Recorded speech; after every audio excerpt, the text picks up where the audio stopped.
कि क्या भाव होगा तभी शिव गुरु होंगे। और साहब श्री कहते हैं कि आपके अंदर मान लीजिए भाव है, लेकिन अभी अभी आपने जिससे बात की, हर दिन हम लोग किसी ना किसी से बात करते हैं, हर पल हर क्षण हर दिन कितने लोगों के नामों की घोषणा होती है।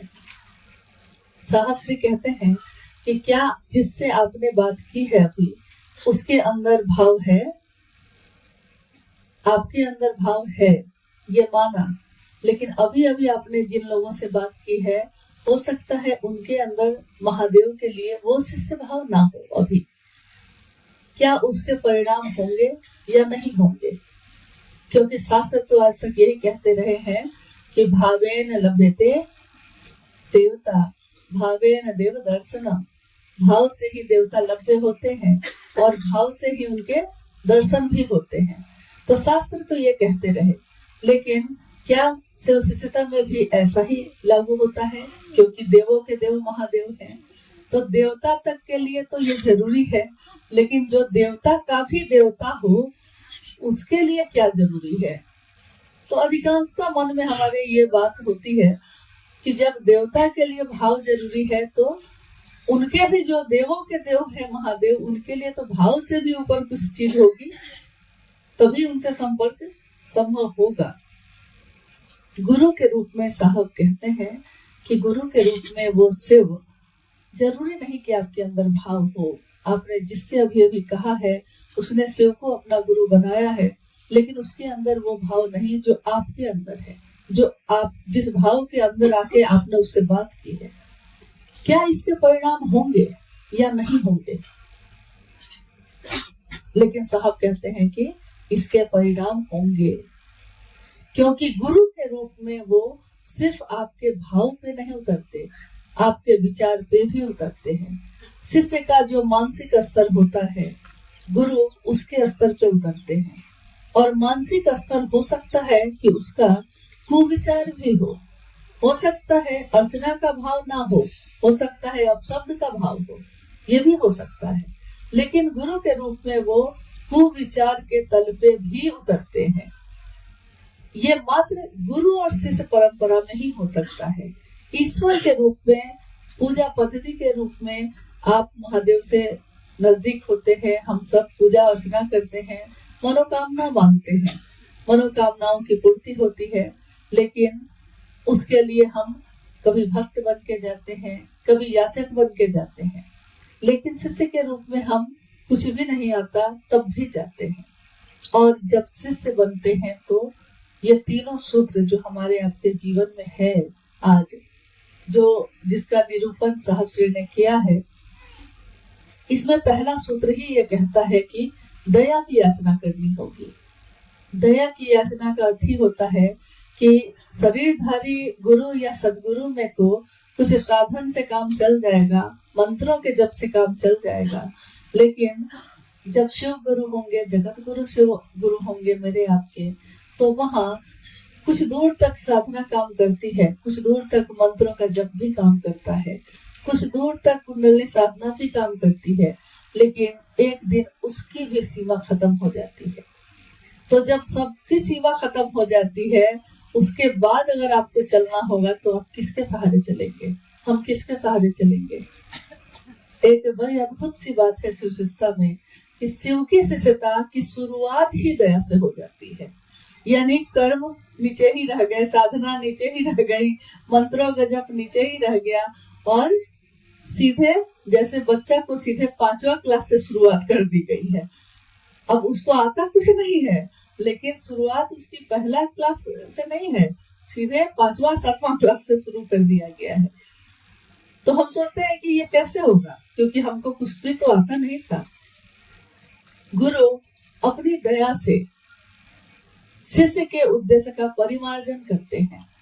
शिष्य जब कोई बनता है तो हो सकता है उसके मन में कोई कामना हो, कोई मनोकामना सबके मन में होगा। अभी हम लोग जितने लोग यहाँ बैठे हैं, तो अगर हम लोग सब आपस में एक दूसरे से पूछें कि जिस दिन हम लोगों ने शिव को अपना गुरु बनाया था, उस दिन किस कामना से बनाया था, तो सबके अलग अलग बात होगी, सबकी। लेकिन आज 2 साल, 5 साल, 10 साल के बाद भी क्या वही कामना है जिस कामना से हम लोग बनाए थे महादेव को गुरु?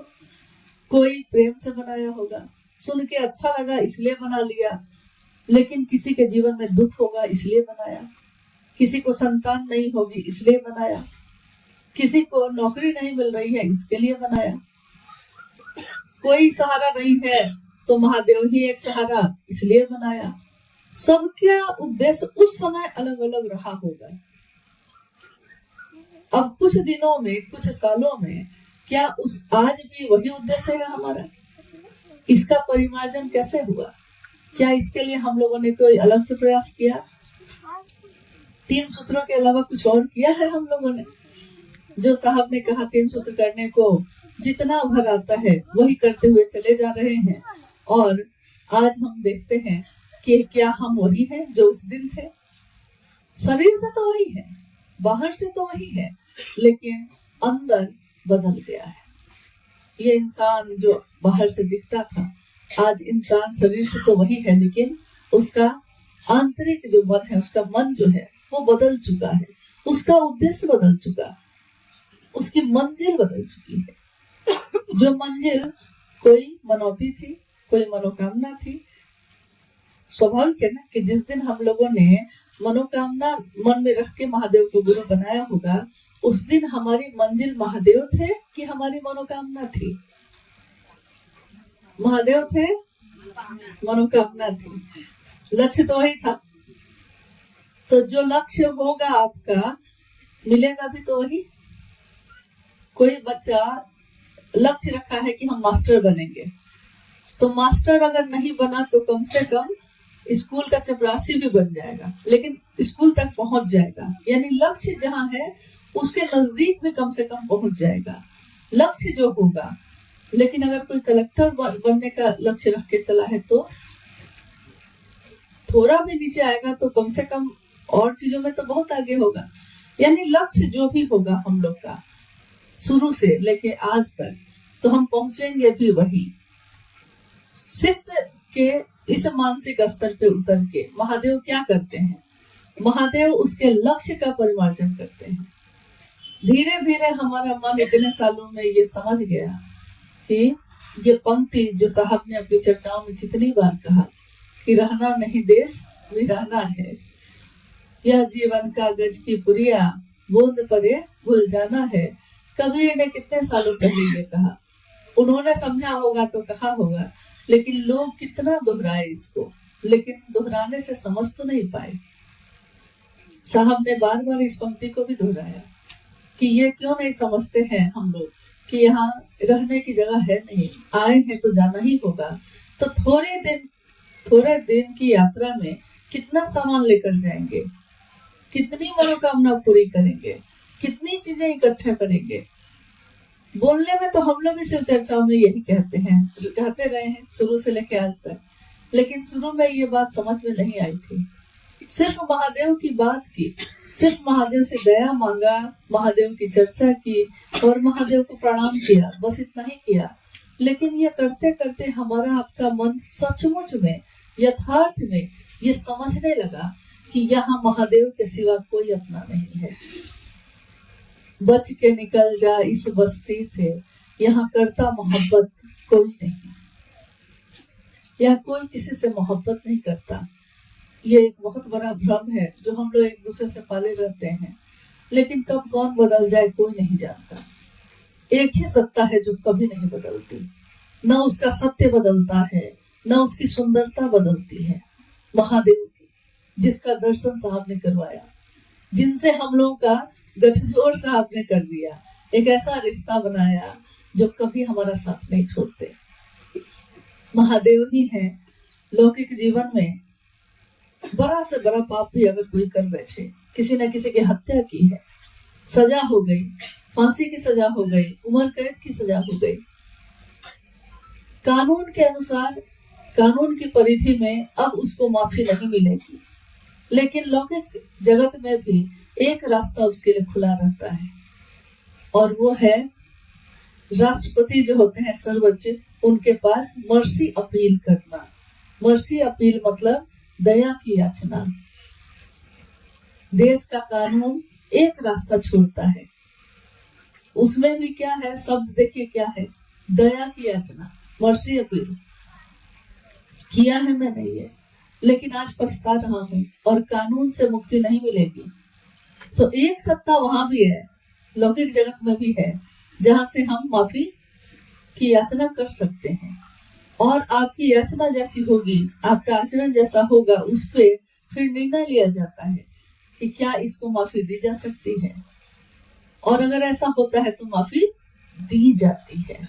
और जब दया की जाती है, दया की अपील के बाद माफी मिलती है, तो सारे कानून के बंधन उस पर से हट जाते हैं। पारलौकिक जीवन में भी हम लोगों ने बहुत कुछ किया तो होगा, या आज भी कर रहे होंगे, हम कैसे जाने कि हम सही नहीं कर रहे हैं?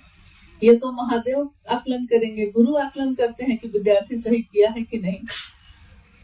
होता क्या है कि हम ही लोग एक दूसरे का आकलन करने लगते हैं। ये कुर्सी है महादेव की, और बारी बारी से सबको इस कुर्सी पे बैठने लगते हैं, दूसरों की समीक्षा हम खुद ही करने लगते हैं, लेकिन इससे कुछ हासिल तो होता नहीं। महादेव की नजर में हमने क्या किया है? क्या ऐसा कोई कृत्य हम सब करते हैं कि मेरे गुरु सेव का नाम हो, या ऐसा कृत्य करते हैं कि महादेव का नाम बदनाम हो? क्या करते हैं हम? ये देखना हम सबका अपने प्रति भी है। हम अपने तरफ भी देखें कि हमने क्या किया है।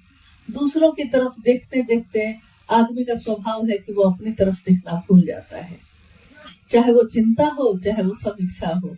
चिंता भी दूसरों की करते करते अपनी चिंता करना छोड़ देते हैं, और समीक्षा भी दूसरों की करते करते अपनी समीक्षा करना भूल जाते हैं।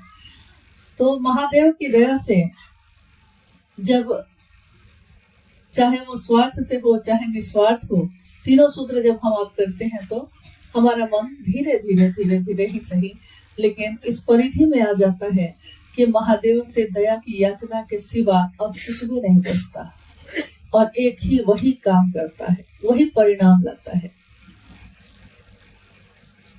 एक अद्भुत और अप्रतिम शिव की शिष्यता का दान साहब श्री ने दिया है। जब उन्होंने शिव को अपना गुरु बनाया था, उनके मन में कोई विश्वास नहीं था, कोई श्रद्धा नहीं थी। बार बार उन्होंने कहा कि मैं उदाहरण स्वयं हूँ। तब भी गुरु ने मेरे जीवन में इतना परिणाम लाया। कारण क्या था कि बस मैंने जो कहा मैं उस पर खड़ा रहा,